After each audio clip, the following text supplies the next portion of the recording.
Hey, salut! Bonjour et bienvenue dans Pascal, débloque ton cerveau. Aujourd'hui, on va voir pourquoi tu reproduis toujours les mêmes schémas amoureux. Alors, tu veux savoir pourquoi? Ça commence maintenant.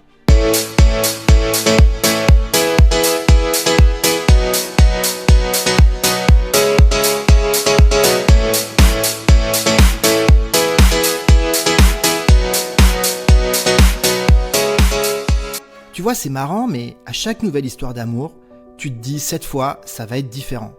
Et pourtant, au bout de quelques jours ou quelques semaines, tu sens que tu rejoues le même film. Les mêmes débuts passionnés, les mêmes disputes, les mêmes silences, les mêmes blessures, les mêmes textos. Le prénom a changé, le décor a changé, mais pas le scénario. Et là tu dis, mais comment c'est possible? Tu penses que tu n'as juste pas trouvé la bonne personne ou que vraiment t'as pas de chance? Mais c'est pas ça. La vérité, c'est que ton cerveau rejoue une histoire qu'il n'a pas terminée. Il ne cherche pas à te punir, il cherche en réalité à te réparer. Et c'est là que ça commence à déconner, et ton cerveau se met en PLS. Alors aujourd'hui, on va décoder ensemble ce mécanisme. Tu vas voir que ce n'est pas vraiment toi qui choisis le mauvais partenaire, mais c'est plutôt une partie de toi qui essaye encore de réparer quelque chose du passé. Et on va s'aider pour ça aujourd'hui d'un outil génial, l'analyse transactionnelle. Alors, qu'est-ce qu'on appelle un schéma amoureux? Imagine ton cerveau un peu comme un GPS émotionnel. Tu lui dis « amène-moi vers l'amour ». Sauf que sa carte date d'il y a quelques années déjà, et il n'a pas fait la mise à jour. Alors il te fait repasser par les mêmes routes, même si elles sont pleines de nids de poules. Un schéma amoureux, c'est ça, un automatisme relationnel. Une sorte de réflexe intérieur qui te fait aller vers un type de personne, réagir de la même manière, vivre les mêmes émotions. Par exemple, tu tombes peut-être souvent sur des gens distants. Tu te dis « c'est un hasard ». Mais en fait non. Ton inconscient connaît cette distance et elle lui rappelle quelque chose. Peut-être un parent peu présent ou un modèle d'amour où l'un donnait plus que l'autre. Et du coup, il se sent chez lui dans ce genre de relation. Ce n'est pas du masochisme, c'est une tentative de réparation. Il se dit « cette fois, si j'arrive à faire en sorte que quelqu'un de distant m'aime, j'aurai enfin prouvé que je mérite d'être aimé. » Sauf que ça ne marche pas comme ça. Parce que ton cerveau rejoue la même scène encore et encore avec un nouvel acteur, mais sans changer le script. Alors d'où vient ce script qui met ton cerveau en PLS et dans tous ses états? En fait, tout commence très tôt. Quand tu étais enfant, tu observais comment l'amour se vivait autour de toi. Peut-être que tu as grandi dans un climat tendu, ou au contraire dans un foyer où tout devait être parfait. Tu as observé comment on te parlait, comment on s'aimait, comment on se disputait. Et ton cerveau, lui, il a tout enregistré. Il en a même tiré des conclusions, qui sont pas forcément vraies, mais qui sont logiques pour un enfant.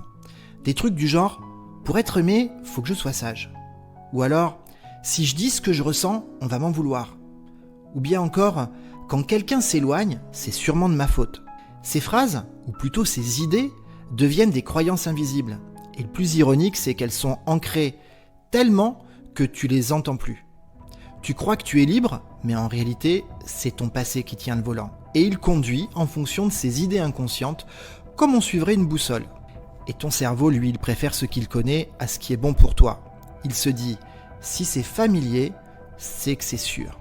Même si ça fait mal. Alors, tu te retrouves dans des relations où tu ressens la même tension, la même peur, la même course pour être reconnu ou être aimé. Alors, qu'est-ce que nous apprend l'analyse transactionnelle, cet outil génial? Elle se demande qui est-ce qui parle vraiment en toi quand ça dérape comme ça.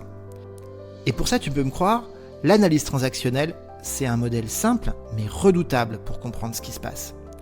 Elle explique qu'on a 3 grandes manières de fonctionner, ou plutôt 3 façons de se positionner face aux autres. Comme un parent, celui qui juge, conseille, protège ou critique.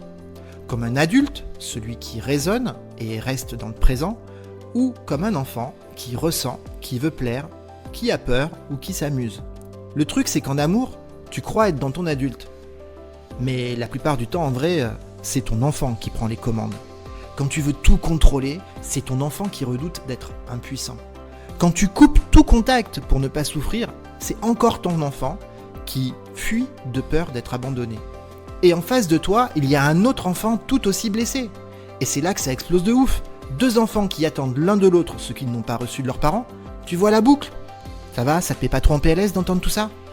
T'inquiète, prendre conscience de ça, c'est déjà changer quelque chose. Au fait, je t'ai pas dit comment je m'appelais. Moi, c'est Pascal. Je suis praticien en thérapie brève et mon métier, c'est d'aider les gens comme toi à atteindre leurs objectifs, à améliorer leur potentiel et sortir des schémas qui les limitent. Pour ça, je me sers de l'énéagramme, l'analyse transactionnelle, la PNL, l'hypnose, les constellations familiales et plein d'autres techniques. Mais on aura l'occasion d'en reparler, t'en fais pas. Mais revenons à toi et au scénario amoureux que tu rejoues à chaque fois. Eric Berne, qui est le créateur de l'analyse transactionnelle, disait « Chacun écrit le scénario de sa vie dans son enfance et passe le reste de son existence à le rejouer. Ce scénario, c'est comme un film intérieur. L'enfant que tu étais a écrit les premières lignes. Et ces lignes, c'est du genre « Pour être aimé, je dois mériter. Pour ne pas être rejeté, je dois être fort. Pour qu'on me garde, je dois sauver les autres. » Et toi, adulte, tu continues le film sans t'en rendre compte. Regarde ce qui se passe. Celui qui a cru qu'il devait sauver pour être aimé dans son enfance, il devient le thérapeute de ses partenaires. Celui qui a eu peur d'être rejeté, il s'accroche même quand la relation est morte. Et puis celui qui a appris qu'il fallait être parfait, il attire les personnes critiques ou indifférentes.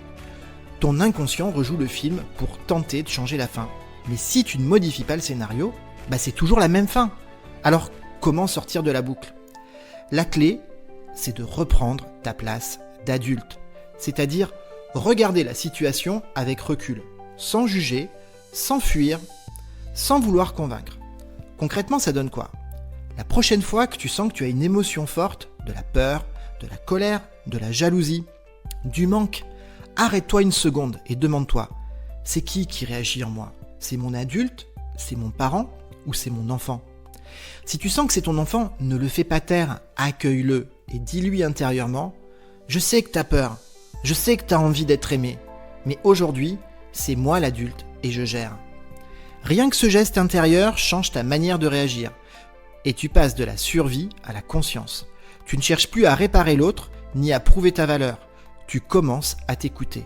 Et petit à petit, tu verras que tu choisis différemment. Tu repères plus vite les relations bancales. Tu arrêtes de te lancer dans des histoires qui sentent déjà la répétition. Tu apprends à poser des limites, à dire non et à dire oui sans peur. Je te donne un exemple simple. J'avais une cliente qui me disait « Je tombe toujours sur des hommes qui ne s'engagent pas. » En creusant, elle se rend compte que son père était présent physiquement, mais émotionnellement absent. Du coup, enfant, elle a appris à courir après l'attention de son père. Et son cerveau a donc associé l'amour à cette distance. Résultat, adulte, elle ne se sent attirée que par des hommes distants, parce que la distance pour elle, c'est l'amour. Le jour où elle a compris ça, elle a pu repérer ce réflexe et choisir autrement.